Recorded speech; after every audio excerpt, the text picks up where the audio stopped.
على امتداد سفوح هذه الجبال التي تغص بمعجزات الخالق سبحانه تقطن شعوب أريد لها أن تكون مشتتة بين 3 دول عربية تقيم الحدود وتفرض الانتماء على أساس المتر وربما الشبر. هذه جبال الأطلس التي تفصل بين شعوب وتصر أن تجمع بين الثقافات. فإن معنا النظر بالحدود الجبلية خاصة بين الجزائر والمغرب سنرى كيف شكلت هذه الحدود هوية ثقافية فريدة بين شعوب المنطقة وأثرت على التجارة البينية والحياة اليومية. ولنا أن نراقب ونستمع لقصص السكان المحليين الذين يعبرون هذه الحدود يوميا لنفهم كيف تتشابك حياتهم عبر الحدود رغم التوترات السياسية بين بلديهم أي المغرب والجزائر. فإن كانت الحدود المغلقة أدت إلى خلق أجيال جديدة ليست فقط محرومة من التواصل بين الثقافات المتقاربة بل أيضا تناصب بعضها بعضا العداء دون حتى معرفة الأسباب، فإنه بات من الطبيعي أن تسمع جزائريا يتحدث عن سرقة جبل منه عندما يصرخ البعض منهم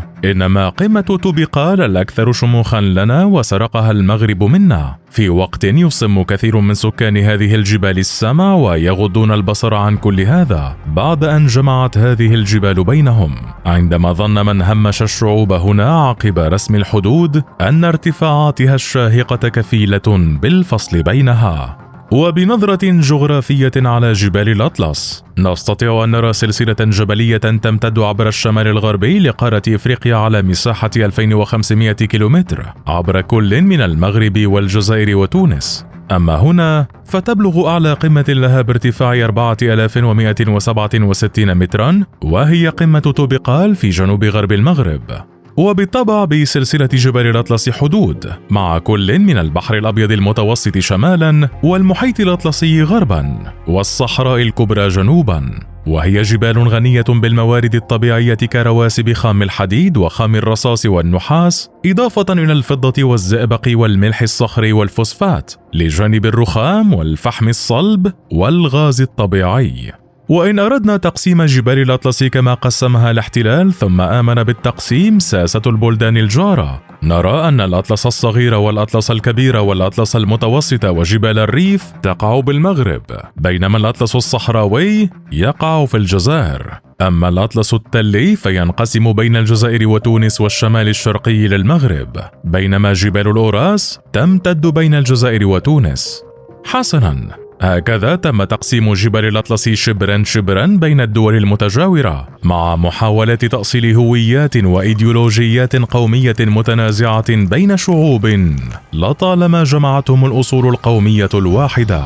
ورغم ما يمكن اعتباره نجاحا من الأنظمة والساسة في خلق هذه الإيديولوجيات المتباينة والمتنازعة في مناطق عدة من المغرب والجزائر، إلا أن شيئا ما أفشل كل هذا في جبال الأطلس، وهذا الشيء هو الفقر والتهميش. نعم، فهنا ينطبق ما درجت عليه العرب أن تقول فيه رب ضارة نافعة، إذ تعتبر هذه المجتمعات تاريخيا أكثر فقرا بكثير وأقل تطورا مقارنة بالمراكز الحضارية سواء في المغرب أو الجزائر أو حتى تونس. ولنا في هذا دليل من دخل الأفراد المنخفض ونقص الإنتاجية ومعدلات الأمية المرتفعة، بظل إحصاءات تؤكد أن كثيرا من السكان لا يكملون تعليمهم الثانوي.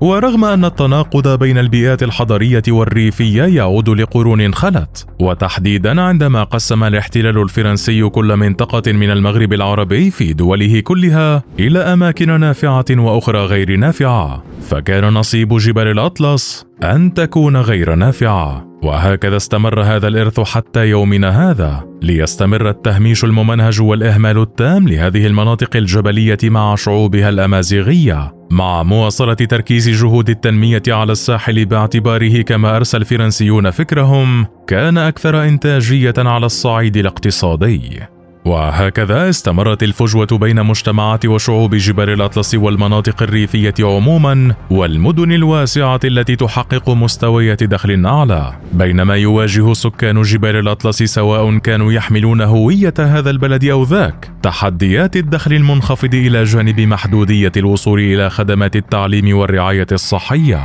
ولا يمكن بالطبع إزالة العمران والمباني السكنية من السياق، فهي ما زالت تبنى بأسلوب قديم وتقنيات غير متطورة، ما يجعلها تفتقر إلى صلابة المباني الأكثر حداثة في المدن، ما يتسبب بكوارث خاصة عند وقوع الزلازل في هذه الجبال التي تقع على شق زلزالي. وجراء كل هذه الظروف، فإنه يمكن القول أن البنية المؤسسية في قرى جبال الأطلس معقدة جدا وتخضع لمزيج من القواعد الرسمية بحسب الدولة التي تتبع لها، إضافة لأعراف غير رسمية تلتزم شعوب هذه الجبال بها. فيمكن أن نرى كيف أن السكان الأمازيغ يعملون في ظل المؤسسات الحديثة للدولة هنا أو هناك، لكن في الوقت ذاته قد بنوا نظاما مجتمعيا مستقلا نسبيا، ما يثير الالتباس بشأن مسؤوليات المؤسسات المحلية، لأن جبال الأطلس ببساطة معروفة بمجتمعاتها القبلية، وبالتالي تستند إمكانية الوصول إلى الموارد المشتركة واستخدامها إلى الهيكليات الاجتماعية المكانية أو العرقية الإقليمية الموروثة من الماضي القبلي. وهكذا مع رسوخ هذه الهيكلات كعنصر ولاعب رئيس في بناء الهويات الفردية والجماعية لشعوب جبال الأطلس، نلمس كيف لعبت المصالح المتضاربة بين الحكومات المركزية وهذه الشعوب دورا في بناء هوية جماعية لشعوب جبال الأطلس، رغم أن أساس العمل منذ الاستعمار الفرنسي تقسيم هذه الشعوب وخلق هويات إيديولوجية متنافرة ومتضادة، خاصة مع فشل الحكومات المركزية هنا أو هناك بانتهاج سياسة متماسكة تجاه الهيكليات القبلية التقليدية، خاصة وأن المنطق الأمني الموروث ما زال مسيطرا على أبناء جبال الأطلس من الماضي، ما استدعى تنسيقا أمنيا بين هذه الشعوب بهدف الحفاظ على النظام المجتمعي التقليدي وإحكام السيطرة عليه، وهو أمر وصل حد بروز جناح ليبرالي بين الأمازيغ يسعى إلى فك ارتباط الدولة بمناطق جبال الأطلس وتعزيز المجتمع المدني والسلطات المحلية بدلا منها، حتى أن الشعب الأمازيغي الممتد على سفوح جبال الأطلس طور شكلا محليا من الديمقراطية يقوم على الانتخاب السنوي لمجالس محلية تطلع بالتحكيم في النزاعات والخلافات على الأراضي وحقوق المياه، حتى أن بعض هذه المجالس تنظم الإدارة العامة المحلية، لنجد بين المؤسسات الأمازيغية ما يقوم على التضامن الجماعي الهادف لتنظيم عمليات البحث والإنقاذ الفورية وتقديم الإسعافات الأولية للجرحى بعد الزلازل والكوارث حتى قبل وصول المساعدات الحكومية. وبالتالي كان لزاما على هذه المؤسسات المحلية أن تنسق مع بعضها البعض غير عابئة بحدود السياسة، ما جعلها تتمتع بقدر أكبر من الشرعية داخل مجتمعات شعوب الأطلس التي أرادوا لها هويات متباينة فجمعها الفقر والتهميش على قلب شعب واحد.